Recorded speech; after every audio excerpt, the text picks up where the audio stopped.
Morning students. आज हम लोग जनरल साइंस में तरल एवं गैसीय पदार्थों की स्थिति और गति के बारे में पढ़ेंगे, जो आपके पुस्तक के चैप्टर 7 में दिया गया है। बल के बारे में हम लोग पिछले क्लास में पढ़ चुके थे। जैसा हम लोग जानते हैं कि बल के बिना कोई कार्य नहीं हो पाता है।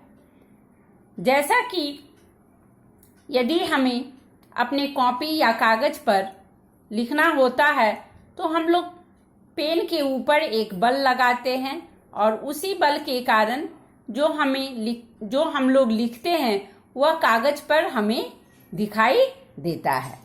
अब हम लोग दबाव के बारे में जानेंगे। दबाव को महसूस करने के लिए मैं एक प्रयोग आप लोग के सामने रख रही हूँ। मैं उम्मीद करती हूँ कि इसे देखकर आप लोग दबाव को अच्छी तरह से समझ सकेंगे। तो इस प्रयोग को करने के लिए एक कील लेंगे और एक लकड़ी का तख्ता या टेबल लेंगे। कील में दो भाग हमें दिखाई दे रहा है, एक नुकीला हिस्सा और दूसरा चपटा हिस्सा, यानी शीर्ष भाग जो है चपटा है और नीचे का भाग जो है वह क्या है, नुकीला है। अब इस कील को हम एक तख्ते पर रखेंगे।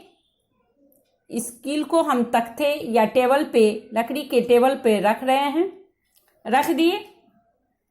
कील के शीर्ष भाग को यानी चौड़े भाग जो है उसे हम तख्ते पर रखेंगे और कील के नुकीले भाग यानी शीर्ष भाग जो है उस पर हम लकड़ी से ठोकने का प्रयत्न करेंगे। लकड़ी से यहाँ हम ऊपरी हिस्से पर ठोकेंगे तो हम देखेंगे कि यह जो है नीचे की ओर नहीं जा रहा, यानी नीचे धंस नहीं रह रहा।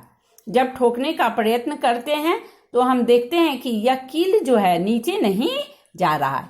अब हम दूसरी स्थिति में क्या करेंगे, इस कील के नुकीले हिस्से को लकड़ी यानी तख्ते के ऊपर हम रखते हैं। अब इसके शीर्ष भाग पर हम जितना बल पहली स्थिति में लगाए थे उतने ही बल लगाकर इसे हम ठोकेंगे। तो लकड़ी से जब हम ठोकते हैं ऊपरी हिस्से पर तो देखते हैं कि आसानी पूर्वक यह कील अंदर की ओर चला जाता है। हालांकि हम लोग दोनों स्थितियों में समान बल लगाए थे, फिर भी कील पहली बार अंदर नहीं गया, लेकिन दूसरी स्थिति में जब हम यानी दूसरी बार जब प्रयोग किए तो यह कील आसानी पूर्वक अंदर चला गया। ऐसा क्यों हुआ? यदि हम लोग इसे ध्यान से देखें तो कील के शीर्ष भाग का क्षेत्रफल, ये शीर्ष भाग है, कील के शीर्ष भाग का क्षेत्रफल उसके नुकीले सिरे से क्या है, अधिक है। दोनों स्थितियों में हमने दो समान बल लगाया था, लेकिन कील के नुकीले सिरे को लकड़ी से ठोकते समय हमने अधिक बल लगाया था। तो बच्चों, हम लोग दबाव का परिभाषा इससे क्या मिला कि किसी पृष्ठ के प्रति इकाई क्षेत्रफल पर लगने वाला बल को हम लोग दबाव या दाब कहते हैं और इसे हम लोग कैपिटल P के द्वारा दर्शाते हैं। तो हमें दूसरी स्थिति में हमने एक छोटे क्षेत्र में, दूसरी स्थिति में हम लोग क्या किए थे, यहाँ एक छोटे क्षेत्र में उतना ही बल लगाए थे जितना पहली स्थिति में बल लगाया गया था। यहाँ क्षेत्रफल क्या है, अधिक है। इसकी तुलना में, दूसरे वाले की तुलना में हम लोग देख रहे हैं कि इसका क्षेत्रफल कम है और इस जगह का क्षेत्रफल क्या है, अधिक है। तो अधिक दबाव लगाया जिसके कारण कील क्या है, आसानी पूर्वक अंदर चली गई। तो जितना ज्यादा बल लगाएंगे दबाव अधिक लगाना होगा और जितना ज्यादा क्षेत्रफल होगा उतना ही कम बल लगाना होगा। यहाँ क्षेत्रफल अधिक है तो यहाँ कम बल लगाना होगा और यहाँ क्षेत्रफल हमारा क्या है, कम दिखाई दे रहा है तो हमें अधिक बल लगाना होगा। तो इस प्रकार हम लोग दबाव का सूत्र देखते हैं। अब हम लोग दबाव का सूत्र देखते हैं। इसे हम इस प्रकार निरूपित करेंगे, दबाव बराबर बल बटा क्षेत्रफल।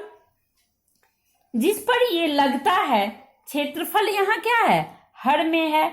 इसका मतलब क्या हुआ कि यदि बल बराबर है तो पृष्ठ का क्षेत्रफल जितना कम होगा उस पर दबाव उतना ही अधिक होगा। यहाँ पृष्ठ का क्षेत्रफल हम लोग देख रहे हैं कम है, तो दबाव हमें कितना अधिक लगाना होगा। यहाँ दबाव अधिक लगाए, जिसके कारण यह आसानी पूर्वक कील क्या हुआ, अंदर चला आया। इस प्रकार हम कह सकते हैं कि दबाव क्षेत्रफल का क्या है, व्युत क्रमानुपाती है। यानी समान बल की स्थिति में, यहाँ हम लोग दोनों ही स्थितियों में समान बल का प्रयोग किए थे। तो समान बल की स्थिति में क्षेत्रफल घटने पर, यहाँ क्षेत्रफल पहले की तुलना में क्या हो रहा है, घट जा रहा है, जिससे दबाव यहाँ अधिक लगा और कील आसानी पूर्वक अंदर चला गया। हम एक दूसरा एग्जाम्पल देकर आप लोग को समझाती हूँ। यदि हम लोग अपने हाथ की हथेलियों पर भारी वस्तु को रखते हैं तो उसके भार के कारण हम लोग हथेली के नीचे की ओर वस्तु का दाब महसूस करते हैं। ये तो हम लोग जानते ही हैं कि द्रव और गैस का भी भार होता है, इसलिए द्रव और गैस नीचे की ओर दबाव डालता है। और जब हम लोग पानी से भरे हुए बाल्टी को अपने सिर पर रखते हैं तो उसका दबाव हमें महसूस होता है। तो इस प्रकार यह दबाव का अनेक एग्जाम्पल देकर मैं इसे आप लोग को समझाई। अब दबाव की इकाई सीजीएस पद्धति में और एसआई पद्धति में क्या होता है, इसे हम पढ़ें तो यानी जाने। सूत्र इसका हम लोग दबाव बराबर क्या होता है, बल बटा क्षेत्रफल। बल की इकाई क्या है, न्यूटन, और क्षेत्रफल का इकाई क्या है, वर्ग मीटर। इसलिए सीजीएस पद्धति में इसकी इकाई क्या हो गई, न्यूटन प्रति वर्ग मीटर, और एसआई पद्धति में दबाव की इकाई क्या हुई, पास्कल। अब इसे हम लोग एक बार संक्षेप में समझ ले कि दबाव का परिभाषा क्या हुआ। दबाव का परिभाषा हुआ कि किसी पृष्ठ के ऊपर प्रति इकाई क्षेत्रफल पर लगने वाला बल को दबाव कहते हैं। और दबाव का सूत्र क्या हुआ, बल बटा क्षेत्रफल, और सीजीएस पद्धति में इसकी इकाई न्यूटन प्रति वर्ग मीटर, और एसआई पद्धति में इसकी इकाई क्या हुई, पास्कल हुई। तो इस चैप्टर से संबंधित जो भी प्रश्न उत्तर है मैं इसे भेज दे रही हूँ, और जो बच्चे इस चैप्टर का प्रश्न उत्तर नहीं लिखे हैं वे लिख लेंगे। यह चैप्टर मैं यहीं समाप्त करती हूँ, और इसके बाद यानी अगले क्लास में मैं आप लोग को चट्टान और खनिज पदार्थ जो आपके पुस्तक के चैप्टर 4 में दिया गया है उसे आप लोग एक बार रीडिंग करके रखेंगी तो आप लोग को जब हम समझाएंगे यानी जब पढ़ाएंगे तो उसे समझने में आप लोग को सुविधा होगा।